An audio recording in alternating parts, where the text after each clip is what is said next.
Are you looking for better shooting experience? How about a facility where you can shoot all of your firearms in the same day, where you can move and shoot steel, draw from the holster, and practice your rifle work out to 600 yards?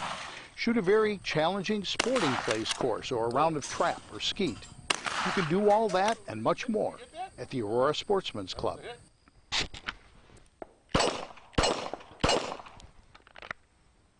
Hi, I'm David Lombardo, president of the Aurora Sportsman's Club. If you love the outdoors, you'll want to know all about Northern Illinois' largest outdoor shooting facility, the Aurora Sportsman's Club.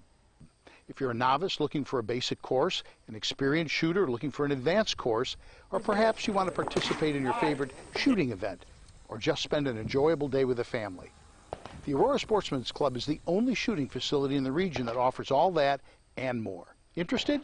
Then you won't want to miss the next orientation and tour of the Aurora Sportsman's Club.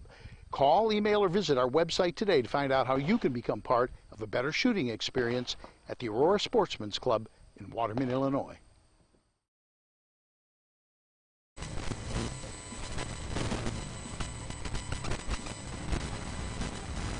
Key and human Molotov cocktails that they can legally throw into the system that stole their lives from them. So we're going to create a new government that serves you, your family, and your country. It's time for On Target Radio, Chicagoland's only radio show dedicated to the red meat issues that affect your life, from gun control to freedom of speech. Now, debating, debunking, and discussing today's hot issues, here are your hosts, David Lombardo and Gretchen Fritz. Welcome to On Target Radio. Tonight, David's rant of the week is more for more equals more for more, with David and Gretchen talking about liberals outing everyone for sexual misconduct, even those who haven't been guilty of anything. Then, we'll look at a University of California, Berkeley student who's suing Antifa, yet another anti-gun bill by the Queen of Clueless, Dianne Feinstein, as well as trouble with Knicks. And finally, can you really sue Remington for Sandy Hook? All that and more on tonight's On Target Radio.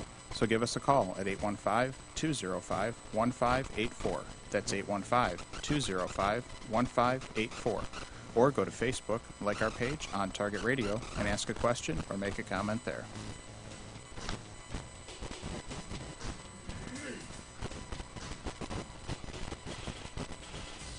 And now, from the seething cauldron of personal opinion, it's time for David's Rant of the Week.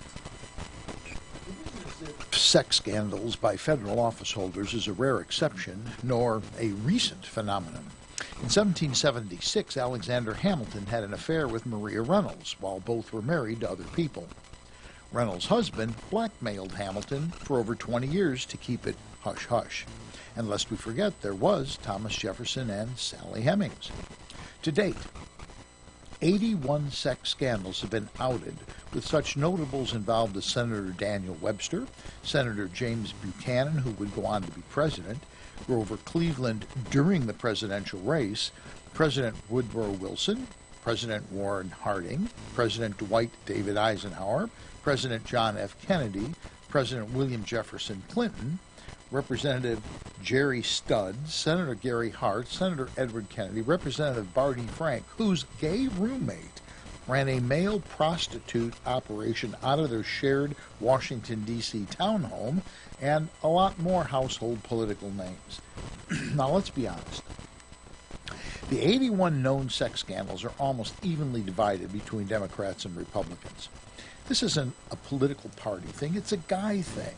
But liberals always have a way of weaponizing anything to benefit their agenda. Okay, here's a news flash.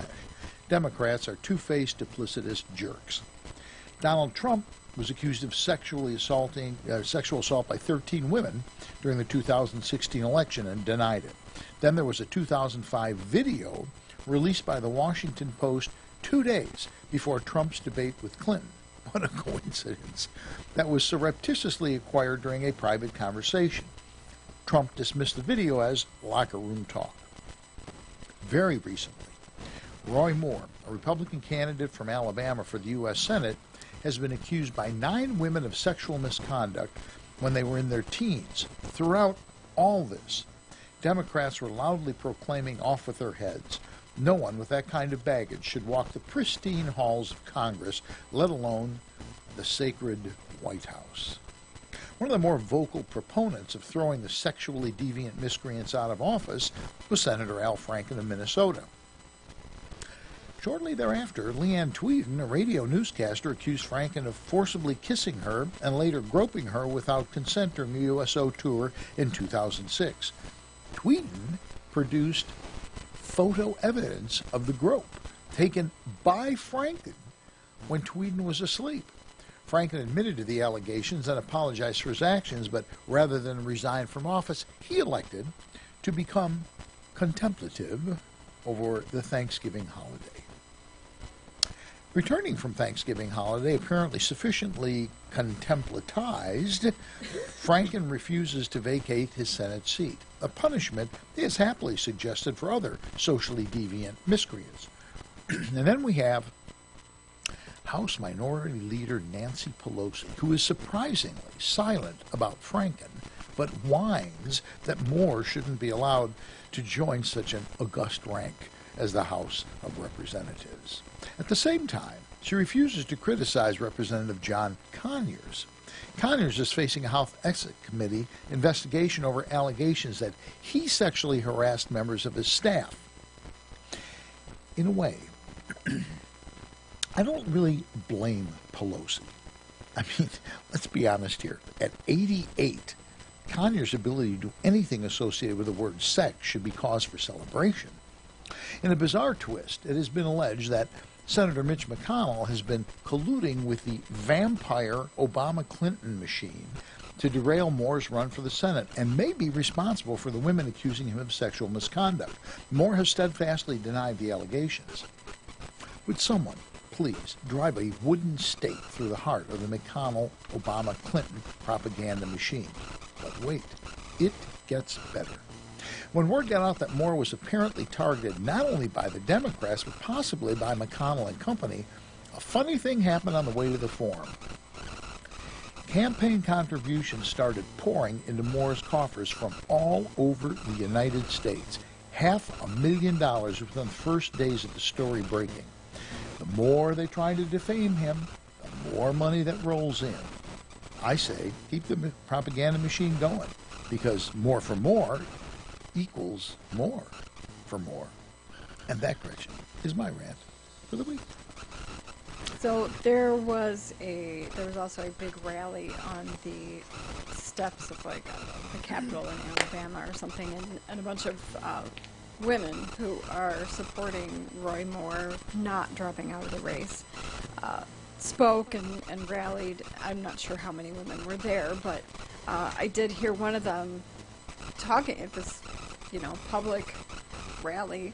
So it's not just some political strategist behind the scenes going, I think maybe there's something funny going on.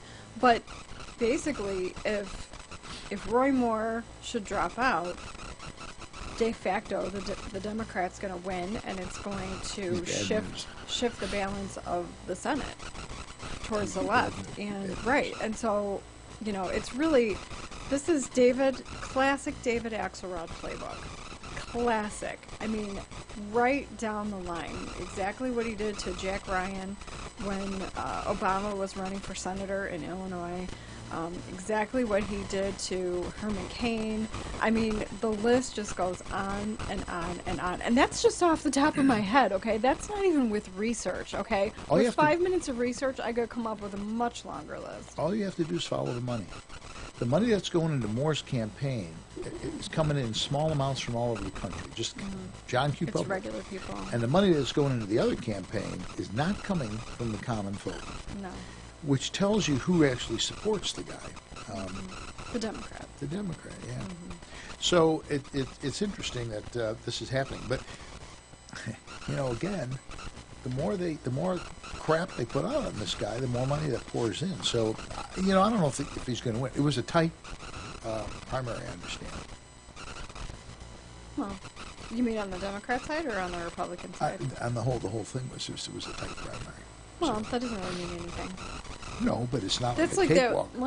That woman that had the special election in Georgia. I shouldn't say woman. Obviously, there was more than one contestant, but they had a special election in Georgia shortly after the election last November, and there was like 14 Republicans in the primary, so everybody got like 10%. Yeah, right. Yeah. Right, yeah. And so the winner got like 14%.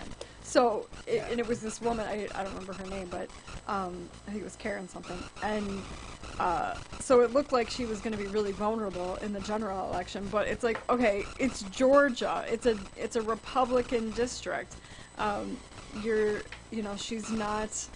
She's not going to be vulnerable against this Democrat, and of course she kicked his ass all across the state. And so, it was this big joke of like, yeah, because she got 14%, it looks like she's vulnerable, but she wasn't. Well, the interesting thing too is this country's become so divisive that they love to say they have a mandate because they won. The fact is it's been a long time since anybody's even gotten 50%. Oh yeah. The votes have not been. Mm-hmm. People have just sort of thrown the towel in and going, what's the point? I mean, it's right. Oh yeah. I mean, I'm like bending over backwards, killing myself, so my name will be first on the ballot because I got I think I got a percentage point less than my partner on the county board, and it's simply undervote. People don't read. It says vote for 2. right. Well, actually, it says vote for not more than 2, so people get confused. They don't. They only vote for the first person, Yeah. and so he got more votes than I did because his name was first. I'm like, But isn't that a random draw? no, It's not? not well. If he so if he and I both are in line at 8:30 tomorrow morning, Yeah. then it would be. But I don't think he's going to be. I So think it's just gonna be whoever me. shows up first. Yeah. They're first on the list. Yeah. Oh, that's interesting. Yeah. So I mean, I just want to see if it will make a difference. Yeah. I got a sleeping bag tomorrow. Not really sure how that would help, but okay. You could go camp out like they do. Like you were Oh, I like see. You're getting Out in tickets, front of her. waiting for tickets to whatever.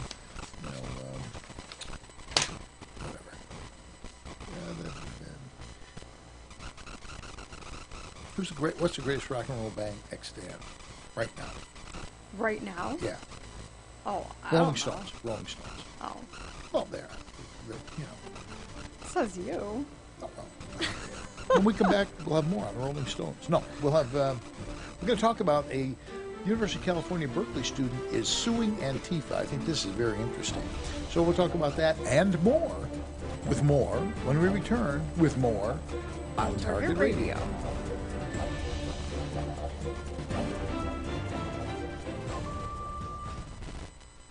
Safer USA, Chicago's most trusted name in firearm training, is offering beginners classes, tactical pistol and rifle, long-range rifle to 600 yards, and the most comprehensive Illinois concealed carry program available. The On Target Radio co-hosts David Lombardo and Gretchen Fritz will prepare you to carry a firearm for personal protection, including firearm, holster, and ammunition selection. A comprehensive law review designed to keep you out of trouble and even how to deal with home invasions. Firearm, ammunition, holster, class notebook, and lunch are provided. Safer USA and the Aurora Sportsman's Club invite you to participate in this one-of-a-kind Illinois concealed carry program that also qualifies you for Florida, Utah, and Arizona non-resident permits.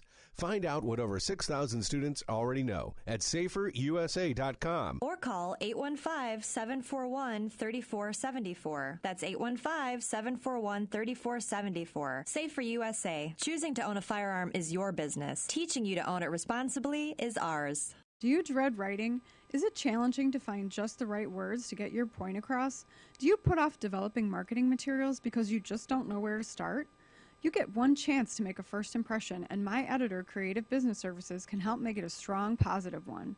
Hi, this is Gretchen Fritz, co-host of On Target Radio, and I'd like to tell you about My Editor, a business I started to help you overcome those concerns. What you're experiencing is very common. My Editor has helped business owners, candidates for political office, and even authors and public speakers. At My Editor Creative Business Services, we can simply edit your existing work or help you develop an entire writing plan of action from initial project design through final copy. We are easy to work with and will help you get your point across in the most effective manner. If words escape you, send me an email at myeditor@mail.com. Use My Editor Creative Business Services and go to print with confidence. That's My Editor at mail.com or find us on Facebook.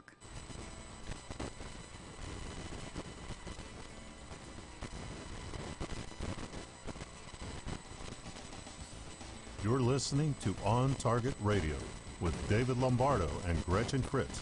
Here's David and Gretchen with more interesting conversation on gun control, concealed carry, freedom of speech, and other red meat issues that affect your life. Well, here's a name to remember. Troy Warden. Troy Warden. Stick that back of your head. This may be the leading edge of a wave. Is that an overstatement? I don't think so. Could be. We'll see. We'll find out. We should have Troy. We should give him a call. Troy, how's it going? Troy Warden. Nobody's ever heard of him. Probably never heard of him again. But Troy Warden is a former president of Berkeley College Republicans. Now, I know that's an oxymoron, saying Berkeley and It's probably a small club. Yes, that's right. It's Troy Warden. Well, there's it says BCAR members, so there's at least one other. Probably Mrs. Troy Warden. I don't know. But it's interesting because, and rightfully so, because you've seen videos of Berkeley. The interesting thing about Berkeley, and it says this in the article, but I didn't attend, but I was at Berkeley in 1970. And, just for a short period of time, I was there, we were passing through visiting. And it was really the hotbed of free speech. Anybody could say anything, anywhere, anytime. Berkeley is pretty well associated with the beginning of that movement. Because back then, the hippies they were trying to silence the hippies. Well, then they unsilenced, and you couldn't shut them up. But but it was really sort of the center of free speech. So there's a great amount of irony that Berkeley would be the place that now stifles free speech. Right. But Warden's the guy. He said that he was interviewed by Fox and says that he had to face months of talking, harassment, and even violence from these people, the Antifa people. So he's going to sue them. Well, specifically the leader. This I love that woman. So right. So the leader of an Antifa group on the campus. It's called By Any Means Necessary. Bam. Thank you. And her name is Yvette Falarka, and she apparently is harassing him. She filed a frivolous restraining order that restricted Warden's First and Second Amendment rights and made it difficult for him to move around the campus to attend classes. Probably would be, because people like that, you know who they are. They've made an issue of being somebody that you would know. Berkeley is not that big of a place. Right. I could see that it could be difficult. That students would do this is not a surprise. They've been doing it forever. The students have been protesting forever. In my generation, they did it in the 60s, well into the 70s. What bothers me is that all of these university faculty, and more important, administration, have just buckled. Yeah. Just let them do it. Right. They occupy the president's office, so then okay, you have your voice. Go ahead and say what you want. They just take things over. I was going to say, wasn't Berkeley where Milo Yiannopoulos was going to talk, Yeah. and they practically burned the place down. They rioted. Yes. They had torches and the whole thing, and they were just like, okay, we'll cancel it. Yeah. Yeah, I mean, they just completely have caved like Dixie cups. I would have said, sorry, you burned the university. We have to close our doors for 2 years. Sorry about the degree thing. Right. Yeah. But yeah, it says that another thing that they've done besides the harassing and the violence is they've done doxing on Twitter, which is publishing personal information online. Yeah. And they've done this against this is Berkeley College Republican members have said that. So multiple people, not just Troy Warden, but others as well. Yeah. And what they do is they give out their home address and stuff Right, like exactly. that. Yeah. Right. Any personal information that they can get their hands on. I forget what it was. I think it was the New York Times. I might be wrong, but it was East Coast, and I'm pretty sure it was New York. Whoever it was, the publisher got a hold of the list of all the gun owners, concealed carry permit holders in the state, and published it. Names, addresses, Right. everything. And in retaliation, they got a hold of her, it was a woman, her home address, and put it out publicly. And she's going, you can't do that. That's private information. That's not fair. You can't do that. Okay. Let's run it again. Yeah. It's like, oh, what's good for the goose is good for the gander. Yeah. I mean, and that's the way these people are. It's the same thing with Moore. You know, Franken, what a scumbag that guy is, and always has been. And Conyers, it turns out, and there's all these people. And it's on, again, I counted. I went and looked up the list of all the known sex scandals from Hamilton was 1776. Wow. It's like, blow off the Declaration of Independence. Is it dry? Yeah. Want a screw? I mean, you know, it's just, it's part of the roots of our country. Apparently. So I'm not plugging either side on this one. It's a universal, but it's interesting that see, Republicans don't do that. They get ashamed. They quit. You know, oh my God. Exactly. You know, we scurry away in disgrace and are never heard from again. And they don't. No. Franken, I'm gonna take Thanksgiving holiday and contemplate. Yeah. Wow. Really? Didn't he say, like, well, the ethics committee should probably look into it? Yeah. I think he said something like that. Yeah, right. But I do like this. So Troy Warden had given an interview before to Fox News, and I love what he says. He says, the so-called birthplace of the free speech movement is anything but. It is the place where America's conservative youth are daily under threat of violence, lacking the support of the university administration, police, or city. The free speech movement is dead, and the left has killed it. That sums it up. Yeah. I don't know. I think you're wrong about hearing the last of him. Could be. He's a Republican from Berkeley, and he obviously knows how to speak. So give us a call, 815-205-1584, and weigh in. What you think about that? And I don't remember the speaker's name. It actually wasn't anybody I'd recognized, so it didn't process. But they had a conservative speaker, and just in the past couple of weeks. And the woman who is the vice president of whatever it is that schedules that sort of stuff and handles all the speakers and stuff was there. She loaded the room full of liberals, conservative type people, so that none of those people could get into the auditorium.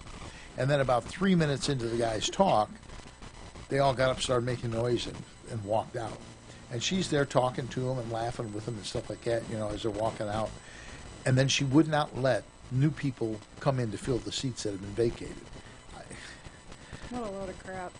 It seems like a lot of trouble just to prevent conservative ideas from being heard. Why is that? Why is it worth it? Well, it scares them. Well, right. I mean, I think it's interesting that, that they would go to such great lengths to prevent a conservative speaker from being heard. That tells me something.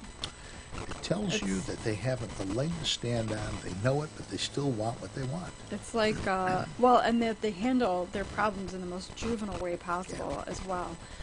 But it's just like Breitbart said, if you're not taking fire, then you're not over the target. Well, that would be true. It's the thing that worries me is, God forbid if these people ever actually came into any kind of power, they're not qualified to do anything. Yeah, anything happens, they're just going to throw a temper tantrum. Right. I mean, what are they going to do? They can't lead the military. What are they actually going to do? They're not going to be cops. They're not going to lead the military. Would you want to have brain surgery from one of these clowns? No. I mean, these people show no responsibility whatsoever. No in touch with reality. No, things are life and death. You have to make choices sometimes. Nothing. But not only that, but it's like, okay, resilience is a big topic right now. Of really one of the best measures of whether or not you're going to be successful in life. And they can look at young children and say, okay, this kid will be successful, this kid may not be successful, because it comes down to resilience. When things don't go the way that you want them to, how do you respond? Right. And to me, this shows complete lack of resilience. If you're, not the story we were just talking about, the one that you were just saying, if you can't handle it, if competing ideas make you so uncomfortable or so irate or so whatever, that you need a safe space or that you need to throw a temper tantrum and go to crazy lengths to prevent your bubble from being burst. That doesn't show resilience to me. That doesn't say you're going to be successful in life. Because what happens when, you get in a car crash? What happens when somebody dies? What happens when, things when just... life goes on. Right, exactly. Bad things are going to happen, and you have to be able to figure out how to keep going. I don't remember who it was. Somebody famous once said, it doesn't matter how many times you fall down. It matters how many times you get back up. Mm-hmm. Which is true. I mean, you talk to every really successful and wealthy person, and most of them have the same story. I was bankrupt 5 times. I had the vision. I knew it was going to work. I just kept plugging away. I just kept doing it. It's, having guts. I really like that. I don't know if you ever looked at that quote that I have from Theodore Roosevelt when he addressed the graduating. He was commissioner of police in New York at the time. And he addressed the graduating class and it talked about the man in the arena. It's on my wall on the way going downstairs. But it says, the credit doesn't belong to the person who criticizes. It doesn't belong to the, it belongs to the guy who gets in there and does it. And, gets black and blue and sweats and, has a hard time and fails and gets up and does it again. That's what the people who came to this country before World War II, that's what they were. They had nobody gave them anything. Nothing. You were a Dago. You were a Jew. You were an Irishman. A Mick, they call them. You fought and you got what you got. And they're the people who built the country. And what do we got now? Bunch of pansies. We do. I mean, I don't know who's more guilty of that, but I don't know. I think it's just this goes back to, I think, the 60s. It goes back to Johnson. That's kind of where it started, I think. Yeah. But I think it's also, we're looking at, children and grandchildren of the hippies is what you're looking at. True. And that was never going to turn out well, in my opinion. But you're sort of a child of the hippies. Well, kind of. My parents... I think my parents wanted, well, not my dad, but my mom wanted to be a hippie in the late 60s, early 70s when she was in high school, but she didn't really live in an area that was conducive to that, and then later she found Jesus, and that completely changed everything. So, I think that... What's funny is you and your sister are exact opposites. Oh, yeah. I think if she didn't look so much like people in our family, I would think she was adopted. Yeah. Because she's definitely, the odd one out. That's what's funny. But it's funny that he is not. Oh, her husband? Yeah. No, Matt is he's the one that belongs in the family. Yeah, and what's interesting is I think she was attracted. I mean, I don't know, but Well, there could be, yeah. Because your parents are conservative, even though they apparently went through a little thing back in the day. But sure. Your father is hardly liberal. Oh no, they're both very, very, very conservative. Yeah. It could be that old thing of you're attracted to people who are like your dad, but I'm not sure that she knew all. I'm not sure we knew that Matt was into guns back then. Well, that could be true too, because I honestly don't know what my father was. I don't. We just didn't talk about it. Anyway, when we come back, we are going to talk some more. We're going to talk about a new gun control bill being introduced. So that and more when we return with more on Target Radio.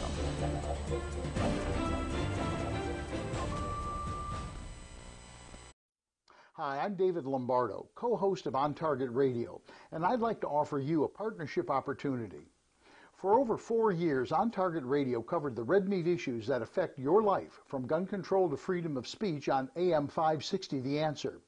But a 1-minute commercial was $200, making it tough to find enough sponsors. So last November, we left AM 560 and began podcasting. There's a learning curve to podcasting, and we've worked through the kinks and would now like to make you an offer. You can have a 60-second audio or video commercial for as little as $25 a week. We can also offer fellow conservatives their own radio or video podcast for as little as $100 a week, with equipment and technical personnel included. You provide the content and host, plus get 6 free minutes of commercial time you can sell yourself. If you'd like to be an On Target Radio sponsor or explore the possibility of having your own show, call me at 815-741-3474 and let's explore the possibilities together.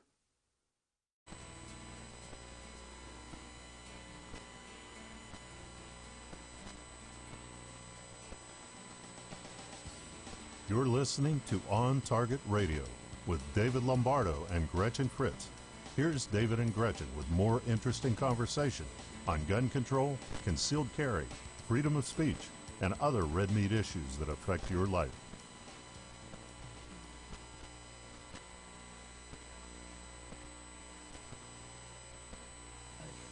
This segment is brought to you by the Will County Grassroots Division of the Illinois State Rifle Association. Join us at 7 p.m. Wednesday, December 20th at the Silver Dollar Restaurant in Elwood, Illinois.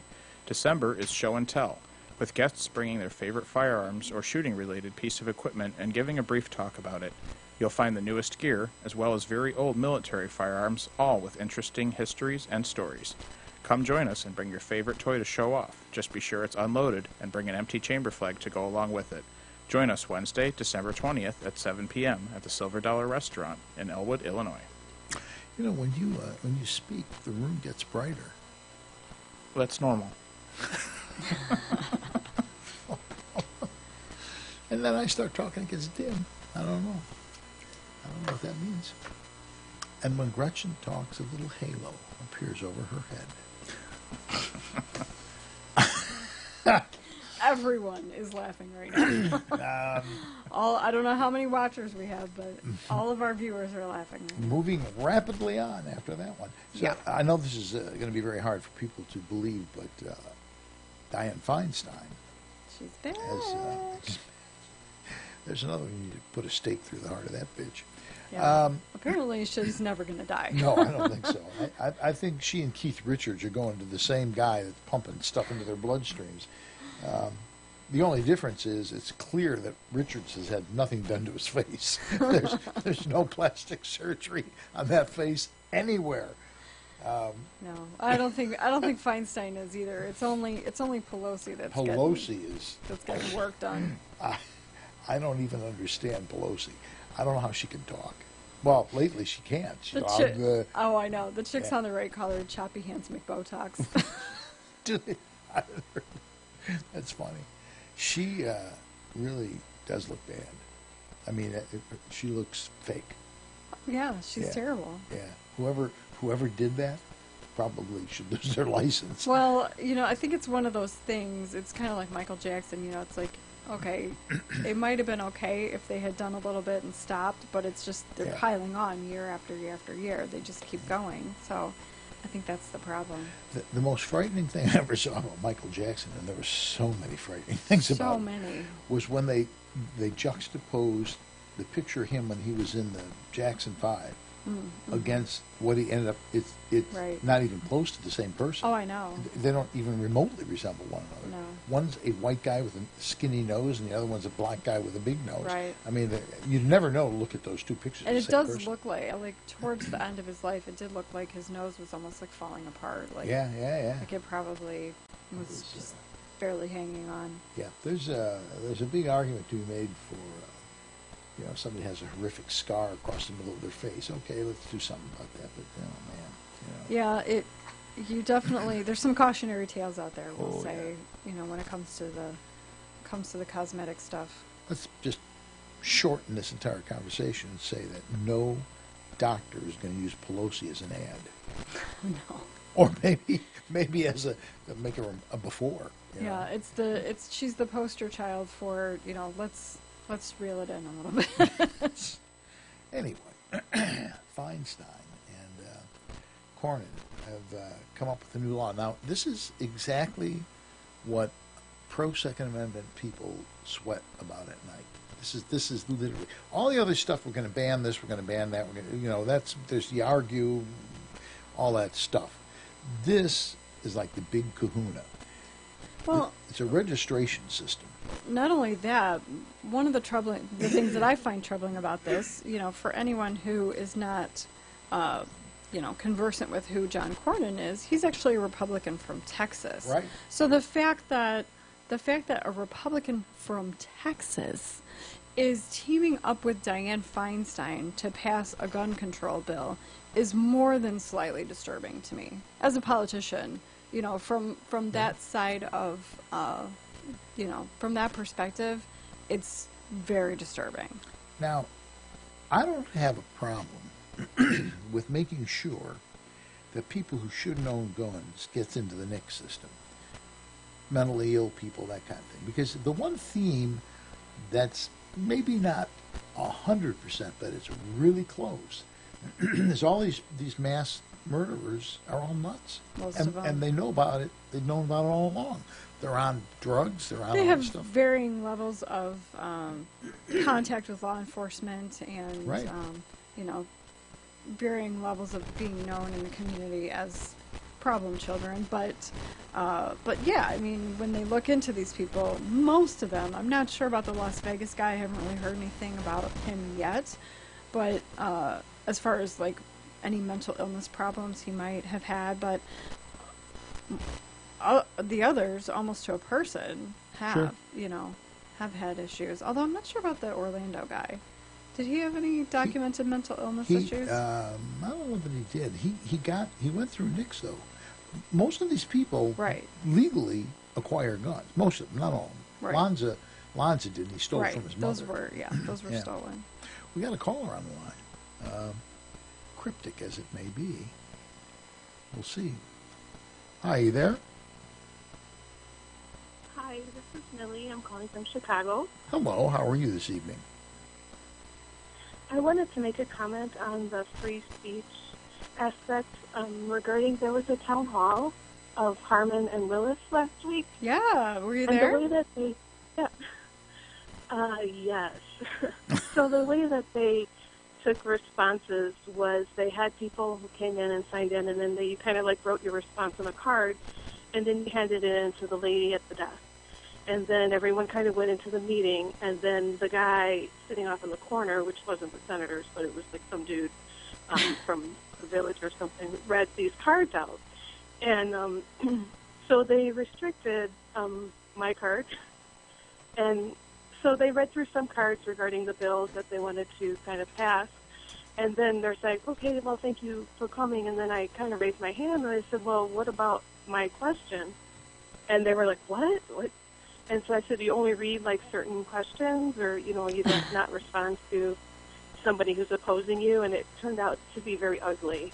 Oh. And this is how they're doing, I guess this is how they are limiting people that speak up nowadays. So it's like maybe like a card system that they got going on, or... Good job. Good job for standing up, though. How did you hear about us? I don't know. I kind of had you guys on the radio at one time, a long time ago, 560. Yeah. On ISRA, NRA. I've been around for a while. So. Well, Very good. Well, we appreciate you calling. Thank you. Have a good week. Well, there you go. That's a new voice. Yeah, that's a new one. I keep running into people. I mean, not like 5,000, but I do keep running into people who go, well, whatever happened to WIND? Mm-hmm. I keep telling you, we need to make cards. I should just do it, because you're so busy. Doing what? Make cards. Make listener cards. New listener cards. Like the old ones. Yeah. But new.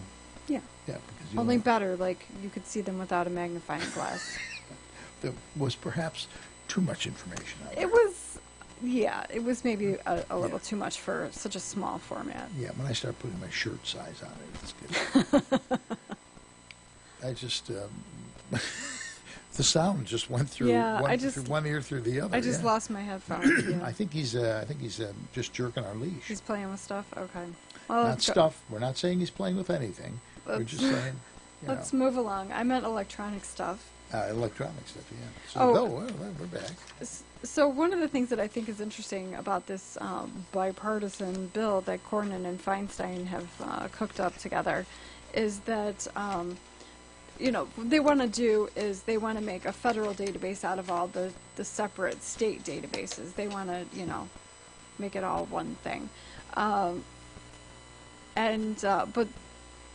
this guy from AmmoLand points out, don't forget just how often the federal NICS system is already used to deny law-abiding people their gun rights by mistake. It's just like they want to add the no-fly list to NICS. They want to, would you like me to stop talking? No, because you can't hear. You're not going to be able to hear me. Yeah. But it's like, it's just as or probably less flawed than the no-fly list. I mean, the no-fly list is total crap, and they want to add that to NICS, and anybody who can't fly an airplane also can't buy a gun. Yeah, there's like toddlers have been added to that by mistake. People with similar names. Right, exactly. I mean, there are people who are on that list that have never belonged on that list. You can make this really simple, and you can say this. How many people in this room trust the government to keep a list of anything? Anything. Really. And if they're going to have a list, specifically, it was said, I forget what the law was, they're not supposed to keep the names of people. When they do the checks and stuff, that's supposed to be destroyed. They're supposed to get rid of the 4473s. Exactly. But, we don't have enough people. We've never figured out how to do that. Yeah. Here's how you do it. And put it in a shredder. Yeah. I like that. That's good. That's better. You know who would know how to do that would be like Bill Clinton. We should hire Bill and Hillary to shred documents, to figure out how to get rid of the 4473s. Wipe the server? You mean like with a cloth? Like with a cloth? They hired the executives from Enron too. See, maybe that a lot of options. There are people highly qualified. Just like the woman who wanted to retire from Will County and then come back as a consultant. Maybe the Enron people have a consulting group that we can hire. Oh, I'm sure they do. We can hire them to come back and figure out how to get rid of the 4473s. Yeah. And they're actually all in the same place. Prison.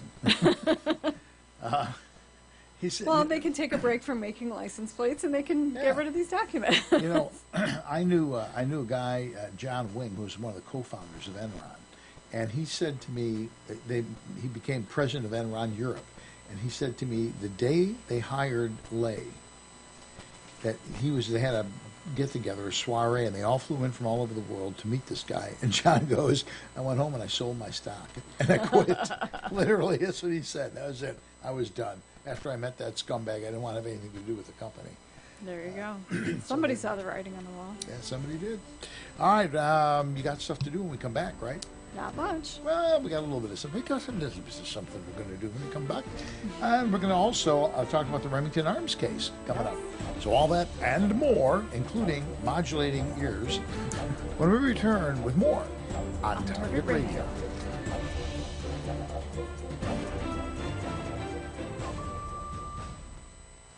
Safer USA, Chicago's most trusted name in firearm training, is offering beginners classes, tactical pistol and rifle, long-range rifle to 600 yards, and the most comprehensive Illinois concealed carry program available. The On Target Radio co-hosts David Lombardo and Gretchen Fritz will prepare you to carry a firearm for personal protection, including firearm, holster, and ammunition selection. A comprehensive law review designed to keep you out of trouble and even how to deal with home invasions. Firearm, ammunition, holster, class notebook, and lunch are provided.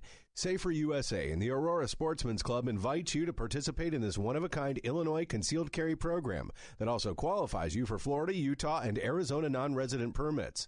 Find out what over 6,000 students already know at saferusa.com. Or call 815-741-3474. That's 815-741-3474. Safer USA. Choosing to own a firearm is your business. Teaching you to own it responsibly is ours.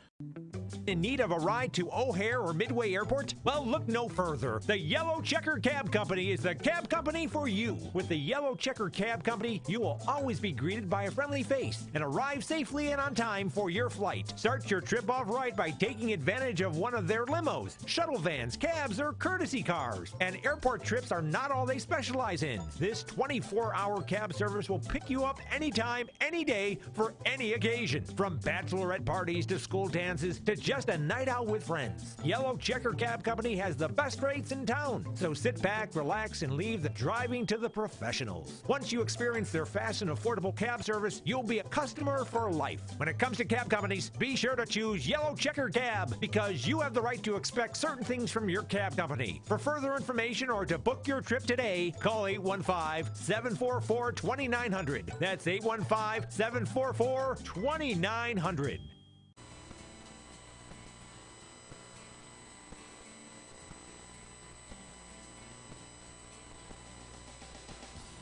You're listening to On Target Radio with David Lombardo and Gretchen Fritz.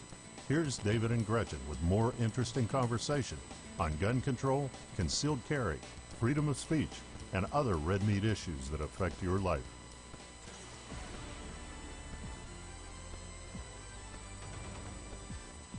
Stand by. Here's Gretchen with your action items for the week. The following Safer USA class is at our facility in Waterman. Saturday and Sunday, December 2nd and 3rd, Illinois Concealed Carry 1. The 16-hour class will be taught by David and Gretchen and meets the training requirements for Illinois Concealed Carry as well as Florida, Arizona, and Utah. To sign up for classes, go to saferusa.com and click on register. Hi, we're back. That's it. I told you I didn't have much. That was it right there. Nothing going on right now. What are you going to do? Everybody's busy buying guns, getting ready for Christmas.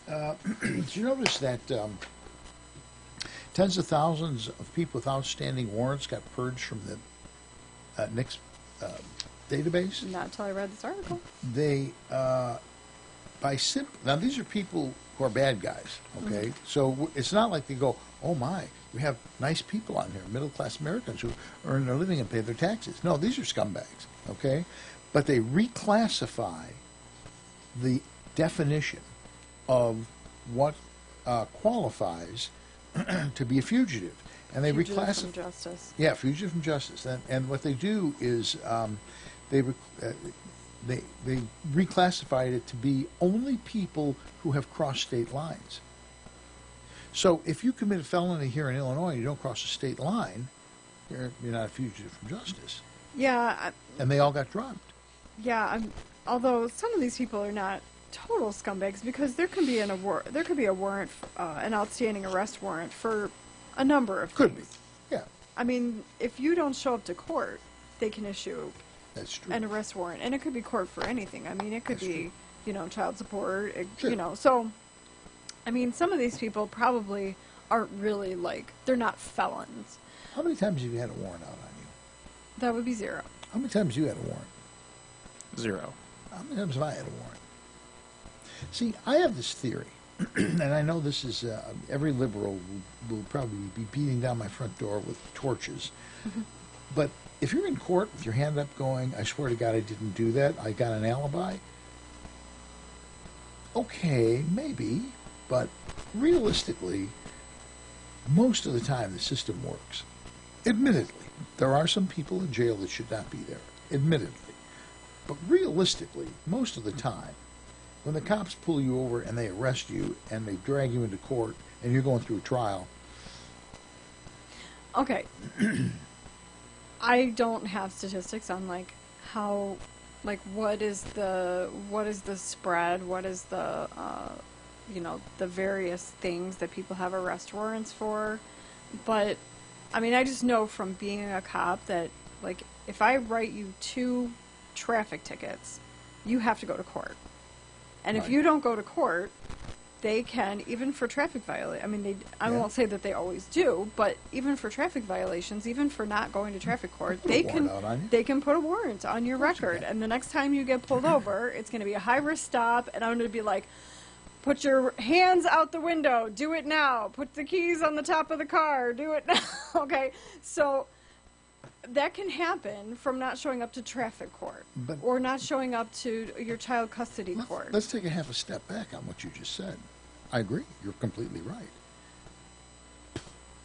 You got tickets because you were doing something wrong. Okay, but it could... And then, after you got the tickets because you're doing something wrong, you ignored an order to go to court, which is in itself doing something wrong. Okay. So these are not little angels floating around. These are people who are scofflaws. Yeah, but it could be you were speeding and you had something hanging from your rear view mirror. That's 2 tickets in Illinois. Okay? So I fail to see how, having the tassel from when you graduated from high school and speeding, I feel... It's obstructing vision. Yeah, right. But I fail to see how that makes you like the scum of the earth. Okay, is what I was getting at. It doesn't. It doesn't. But it's moral relativism. Oh, perfect. That's good. That works. Because here's what you're saying is you go. It's like, look, today. Is there a statute of limitations on speeding? I'm not sure. So today, yeah, it's if you don't get caught, it didn't happen. It's expired, yeah, that's right. it. Yeah.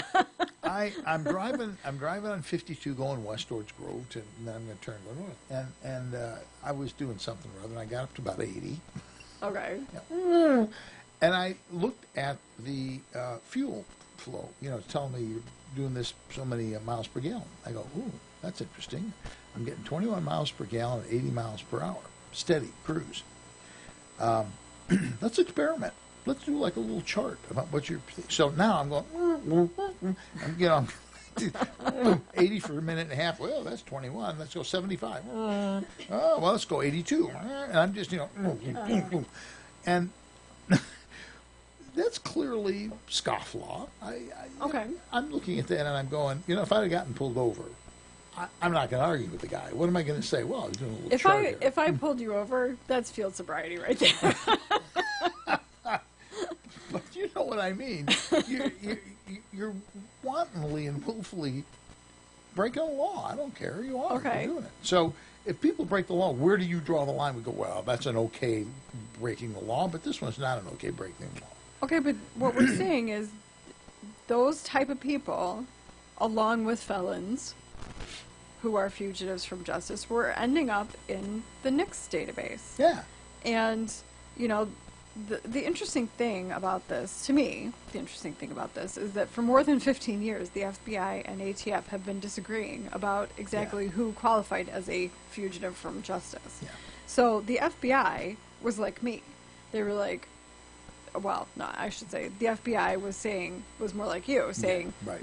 We should capture all these people who have arrest warrants of any kind for any reason. Don't do the crime if you can't do the time. But ATF wanted to make it more narrow, as like what I'm saying, of only people who have an arrest warrant and have crossed state lines. So finally, last year, the ATF won.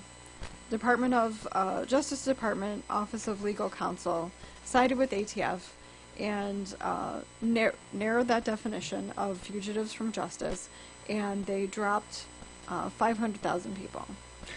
The one thing I will say, because I don't like keeping lists of people on guns or apply, but the one thing I will say is the mental health thing, and I get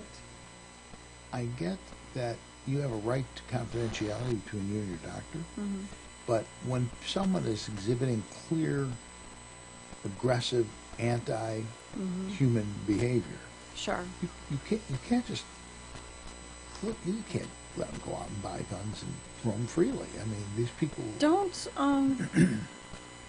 Psychiatrists and psychologists are mandatory reporters, aren't they? I don't think so. They're not? I think if they say that they're going to harm themselves, or specifically say I'm going to kill this guy, I can't stand him. But not if they're sort of just socially deviant miscreant. They go, really? I hate society. Even if they say, like, I have bloodlust. I want to kill people. I think it would feel so good to kill people. You don't think that would be mandatory reporter stuff? You're awfully convincing when you say that.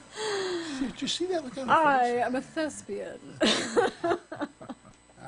Anyway, Sessions is going to look into this thing about the mentally ill. That part does bother me. It really does, because, and I don't know where you draw the line. That's the problem.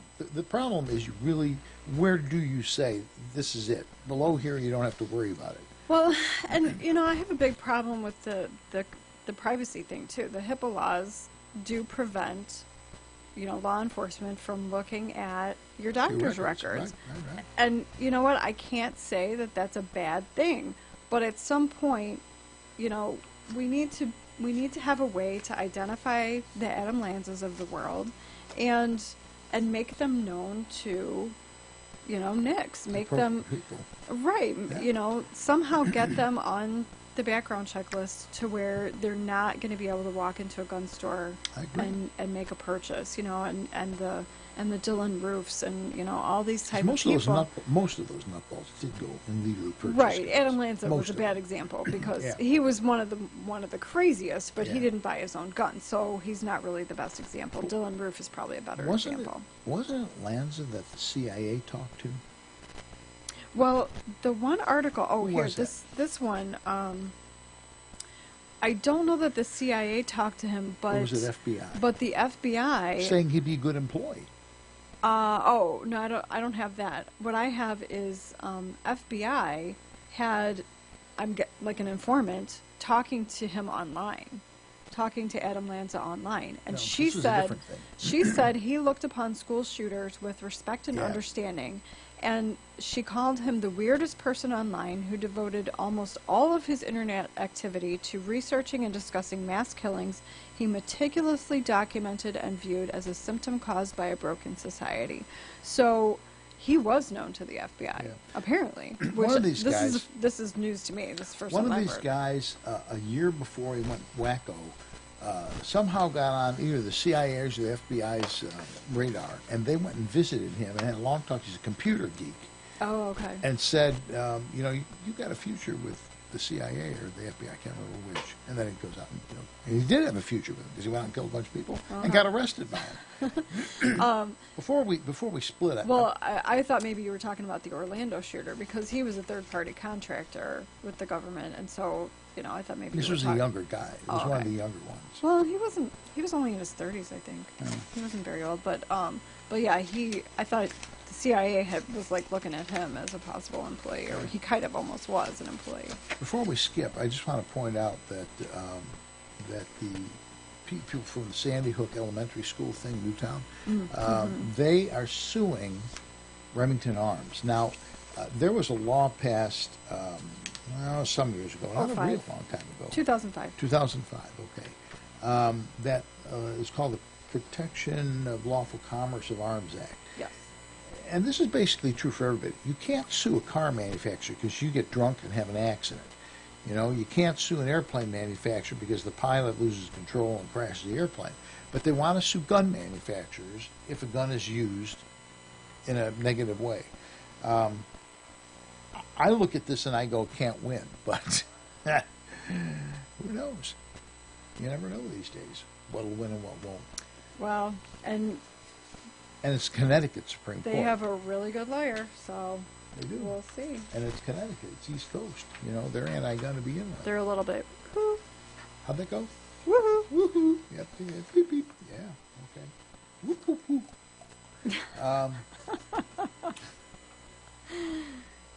See, this is why WIND wouldn't just give us a free show. This is because we did strange Loose things. cannons. Yeah, they look at us and they go, no.